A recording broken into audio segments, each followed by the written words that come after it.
Hello traders, welcome to a new update by RRG Research for Monday the 22nd of April. My name is Julius de Kempenaer and I am presenting to you from Amsterdam in the Netherlands. Let's kick off with a look at the rotation for world stock markets. And as you probably have seen, most markets are under pressure over the last couple of weeks. So how does that work out on a relative rotation graph, i.e. from a relative perspective? So the weekly chart, which I think is it gives you a little bit longer term outlook, and that's probably what you want, because the main takeaway for me at the moment is that a lot of charts, a lot of RRGs are sending conflicting signals and indicating conflicting trends. And that usually is the case when the market is, trying to find its way, and that creates a little higher volatility, but it makes it harder to identify a main overall trend. So if we start with the weekly RRG, then we see, I think that the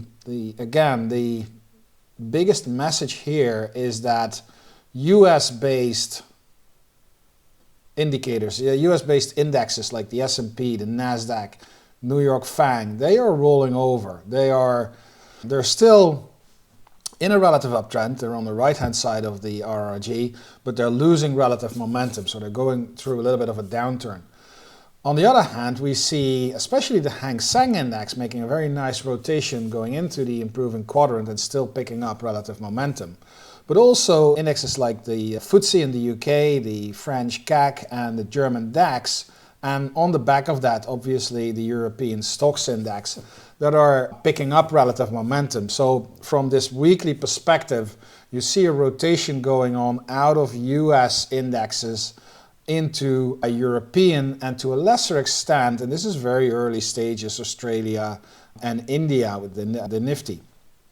The Nikkei index, which I spoke to you about a couple of weeks ago, had a very good run and is now rolling over. So it looks as if the Japanese market needs to take a breather at this point in time. Now, if you look at the same tails, but now on the daily RRG, then I think you will understand what I mean. If you look, for example, let's find a nice one. So here's the FTSE. It's kind of improving, and here it's starting to roll over. You see the Nifty, it's picking up, and here it's rolling over. The Seng, as I said, really good on the weekly, and here it's rolling over. The New York Fang, unfortunately, they're in sync. So they're rolling over on the weekly, and they're rolling over on the daily. So they're getting back in sync. They're signaling that loss of relative momentum. Here's Australia, rolling over inside leading, curling up inside lagging, and so forth and so forth. So you see the kind of conflicting directions of those tails in the different time frames, and that usually indicates, as I said, a little higher volatility requires our attention because markets are moving and they are rotating from one state into another. Again, this is all relative, so it doesn't say anything about the general direction of the market, and for that we always use the RRG with a 0% benchmark. And this is a pretty clear picture. Here you see that all these markets, these are all stock markets around the world, major stock markets around the world, are coming out of leading and weakening and moving into lagging, and that's indicating a trend change in price terms. So on the right-hand side, these trends are generally up, moving higher, and if they move to the left side of the graph, then they're rotating into downtrends. And you can see that goes for the entire cluster here, and especially the direction of those tails is important because it indicates that turnaround in trend, move from a uptrend to a downtrend is still there, and these tails are still being pushed further down by weak momentum. That's the message that you get from this RRG. If we look at a few of these individual charts, let's kick off with the S&P because everybody wants to see that. You can see that we came out of that rising channel, we completed a small double top formation, and we started to drop and accelerate lower as soon as we moved below this low here on Thursday the 4th. Where are the next levels? There is a little bit of support left here around 49.27, but I think that the big one is 4800. 4800 was the level in the S&P that a lot of people, including myself, were watching when we were trading below it back in December. And once we took out that overhead resistance, the rally started. The supply dried up. There was still enough demand to drive this market higher. And that now seems to have come to an end, at least temporarily. You can see here, this is the daily RRG, so not to mix that up with that rotation lower on the weekly, but here you can see that we're picking up a little bit of relative strength and a little bit of relative momentum on the daily scale, indicating that, conflicting direction of those tails, as I told you. If we look at the NASDAQ, quite a similar picture, not as far down as the S&P yet. Here we see that, again, a double top-ish formation completed when we took out 17,800, which was the low back in March 15.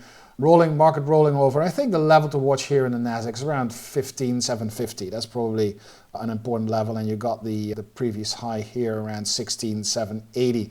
It's going to be tight to see where the market will stop and where additional demand will come in, because that's what we're looking for. We're looking for additional demand to stop the decline and see where we can put in a new low. Because don't get me wrong, if you look at the longer term here, it's pretty clear that these markets have cleaned up overhead resistance coming from those 2021 highs and working their way higher. And in a way, it's the first time since the October low, that we're seeing somewhat of a more meaningful decline. I will judge this as being kind of in line, like regular behavior of markets. You do need to have a little bit of a digestion of the buying spree that happened after we took out that resistance. Look at the Dow here, again, completed toppish formation, still trading above the breakout from the Jan 2020 high. That's all good, but temporarily rolling over, I believe. And then here's the New York Fang. As you can see, this is interesting because these are the biggest stocks on the New York stock market. They're still in that toppish formation. So from a relative perspective, they're stronger than what you see in the S&P and the NASDAQ, for example. How long will that last? I don't know. What I can tell you is that there is good support here around 94.75 and 96.30 is where we are resting right now. And you can see that, and this is interesting, this is the daily RRG. You can see that it has started to roll over. And that's what I showed you on the RRGs, that the New York Fang is one of the few tails where the daily and the weekly tails are moving in sync or getting back in sync. I'd watch a break of these support levels here, of these previous lows, because when that happens, you usually get an acceleration lower in the direction of the breakout. Let's quickly move to Europe. Here's the Stoxx 600 index. That is still trading above its previous high. So this is the first pullback after breaking to new highs, which again is not the end of the world, actually expected behavior. This previous high is now expected to start acting as support. And so far, for the last 3-4 days, it seems to be doing that job quite well, and that results in an improvement in relative strength versus the rest of the world. If we zoom in, because obviously the DAX is part of the stocks, or Germany is part of Europe, you will see that that is still a pretty decent chart. No very significant levels nearby, or it would have to be the cluster of highs right here, which is around 17,000, and here a little bit closer, 17,600. Again, we're working our way higher after breaking to new highs, and that is a positive thing for Germany and for Europe. The UK is a different story, because the UK has been trading in a trading range for a long time. So this is the most recent one. This is like since 2023. We're now at the levels where the UK market was at the start of 2023. We were not able to take out that resistance around 8,000, overhead resistance around 8,000 in the FTSE 100. From a relative perspective, it's pretty good because all the other markets dipped harder. So from that perspective, the UK is interesting because it didn't go down as fast as, for example, the NASDAQ and the S&P 500, and that results in an improvement of the RS ratio. If you look at the longer term picture for the UK stock market, that is, I'd say it's a bit disappointing. We know that markets around the world have skyrocketed, and the FTSE is only marginally higher than where we were in May 2018. So not a lot has happened there. We dipped and then we kind of rallied and we're stuck in that range between 7,200 and 8,000. Whenever that 8,000 level will be taken out, that'll be a huge thing for the UK market. Here's the Nifty, probably one of the stronger markets, because you can see that uptrend's still in play. That results in a strong RS ratio. We're rolling over a little bit, so this means that we're inside leading and we're rolling over, but it's still a strong relative trend. The red RS ratio line is well above 100. That indicates strength of the relative performance versus, in this case, the ACWI, which is the world index. And the series of higher highs and higher lows is still in play. That trend is still in play. If that breaks, then we will probably see a little bit more downside. But as you can see, there are plenty previous lows that are expected to provide support in case that happens. And then there's always the gap area here just above 20,000 in the Nifty index.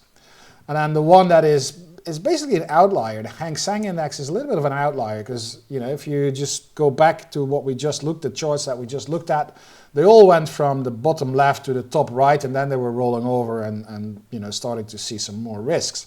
Here we see a different picture. Here we see the Seng index, which essentially has been going down since the start of 2023 and came out of that falling channel about a month ago and is now trading in a sideways range, looking to be building up some sort of a jumping board to move higher. I think that the level that you need to watch here is around 17, let's round it off at 17,200. So from here, let's move to the Fang stocks, to the New York Fang stocks, and start off with the RRG for this group of stocks. And again, this is all based on the relative. We've looked at the Fang index itself and we saw that it was still holding up in that range with the risk of breaking lower. So what does that mean in terms of relative performance for those individual stocks? I think it's kind of the same image that we saw for the indexes, where a lot of the weekly and daily tails were sending conflicting signals, moving in different directions. And that makes it hard to pick up a generic trend, a general direction of the market or for an individual stock. Again, so probably a little bit more volatility, opposite moves without any clear, consistent direction. I think consistency is the word here. Take a look at a few of these tails. So here's Tesla moving up, inside lagging. It's rolling over here. Probably not the best example because this is expected behavior when you are so low on the RS ratio scale, and we can look at the chart in a minute. That doesn't look very well. Here you see Snowflake moving into lagging, we're moving lower there.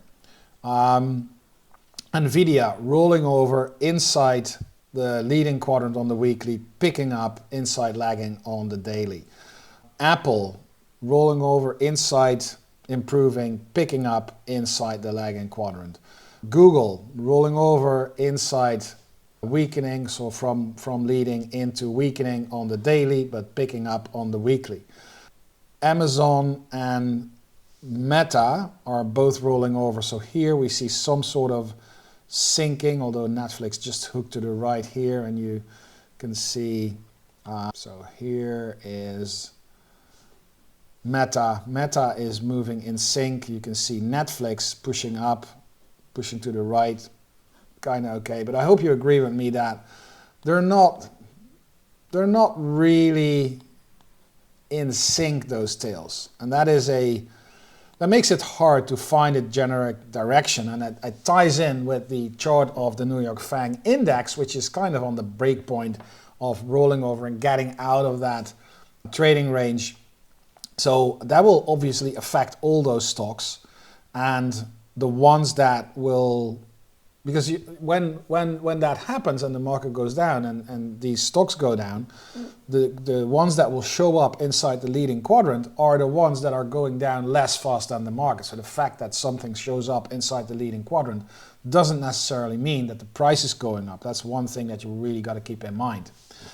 Anyway, conflicting signals, hard to find generic trends in the individual stocks, in the New York Fang stocks. Let's have a quick look at the most important ones. So here's Apple, that is resting at support. And I think this is a pretty important support level. It's around 165. That's a pretty broad range. We tried to break higher, it didn't work. We're now in this series of lower highs and lower lows. If we take out 165, then the next serious support level, I would say, is around 156. But it could also easily go to 125 because that's where you saw the early 2023 lows, and previous highs and lows are usually support and resistance levels going forward. Tesla is, I know you've seen this chart, but it's gapping lower many times. We see this series of lower highs and lower lows in place. And Tesla has already broken a very important support level here. This is the cluster of lows back in April 2023. And the next station, the next support level is around 105 for Tesla. So that's quite a bit of downside, which is available on this daily chart here. And you can see how the RRG lines are rolling over. The RS ratio line is already rolling over again, while still well below 100. So let's wrap that up for the Fang index, because all these charts are kind of the same. They're trying to find their way and they look very toppish if you look at the individual charts and you combine that with the positioning on the RRG. We wrap it up here with a quick look at the rotation for currencies, and that's a different story, because if we're looking for consistency and looking for moves in the same direction, I think that currencies are fitting that bill, so to say. The center of this chart is the US dollar, so the US dollar is the benchmark for all these tails, and what this chart tells you is that there is a lot of strength for the US dollar. All these tails have rolled over very recently, so when they move up, it means dollar weakness, because all Kiwi, Noki, Swiss, Sweden, yen, pound, they're all moving up against the US dollar, and then they roll over and now they start moving lower, and that indicates a lot of US dollar strength, because the US dollar remains here, they all move to the left, and I think that is what we see right now across the board, a lot of US dollar strength. And for those of you who are, first of all, keen observers, you see this little green dot here on the right and wonder what that is, and you really have to zoom out a lot. That is gold. So here gold is going through a very strong streak in US dollar terms. So the US dollar is really strong, but gold is even stronger. That's the message that you're getting here. And let's take that to a price chart of euro dollar, and here you see what I mean. So when the dollar is strong, euro dollar goes down. We had a nasty break here back in April 12. We dropped below this previous low here, which is around 107.